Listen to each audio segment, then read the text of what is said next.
જુઓ મિત્રો, મંદિરમાં તમે તો આ ભૂલ નથી કરતા ને? જાણો ઘંટ ક્યારે વગાડવો અને ક્યારે ન વગાડવો. આપણે મંદિર જતા હોઈએ છીએ અને ઘંટ પણ વગાડીએ છીએ. લોકોને એ તો ખબર છે કે મંદિર જતી વખતે ઘંટ વગાડવો જોઈએ, પરંતુ ત્યારબાદ આરતીમાં કે નીકળતી વખતે ઘંટ વગાડવો જોઈએ કે નહીં તે વિશે સાચી માહિતી હોતી નથી. હિન્દુ ધર્મમાં મંદિરોમાં જવાના પણ અનેક નિયમો છે જેના વિશે લોકો અજાણ છે. લોકો એટલું વિચારતા નથી અને અનેકવાર એ નિયમો મુજબ પૂજાપાઠ કરતા નથી. જો કે આસ્થાથી તમે કંઈ પણ કરો તો તેમાં કશું ખોટું હોતું નથી, પરંતુ જો તમે વિધિ વિધાનથી પૂજાપાઠ કરશો અને તેમાં અનુશાસન લાવશો તો તમને પણ સંતોષ થશે. આપણે મંદિર જતા હોઈએ છીએ અને ઘંટ પણ વગાડીએ છીએ. લોકોને એ તો ખબર જ છે કે મંદિર જતી વખતે ઘંટ વગાડવો જોઈએ, પરંતુ ત્યારબાદ આરતીમાં કે નીકળતી વખતે ઘંટ વગાડવો જોઈએ કે નહીં તે વિશે સાચી માહિતી હોતી નથી. મંદિરમાં પ્રવેશ પહેલા કેમ ઘંટ વગાડવામાં આવે છે? હિન્દુ ધર્મમાં ઘંટી વગાડવાની પરંપરા પ્રાચીન કાળથી જ છે.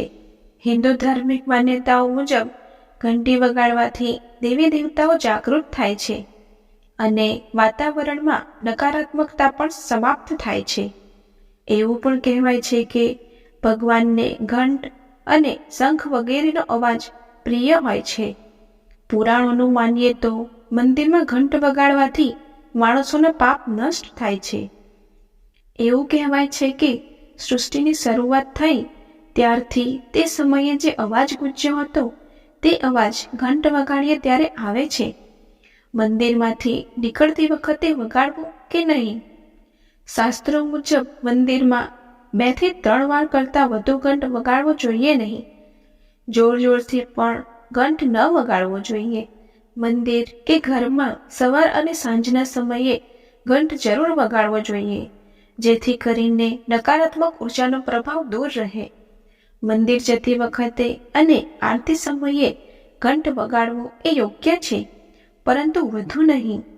મંદિરથી નીકળતી વખતે ઘંટ વગાડવો જોઈએ નહીં. પૂજા કર્યા બાદ પાછા ફરતી વખતે ઘંટી વગાડવી એ નિયમ વિરુદ્ધ છે. તેની પાછળનો એક તર્ક એ છે કે જેમાં તમે કોઈના ઘરે જાઓ છો તો ઘંટી એટલે કે બેલ વગાડો છો, પરંતુ નીકળતી વખતે નથી વગાડતા. એ જ રીતે મંદિરમાંથી નીકળતી વખતે પણ આમ કરવું યોગ્ય નથી. જય શ્રી કૃષ્ણ. આવી જ આધ્યાત્મિક, ધાર્મિક અને પૌરાણિક કથાઓ સાંભળવા માટે અમારી ચેનલને લાઈક, શેર અને સબસ્ક્રાઈબ કરો. Thank you.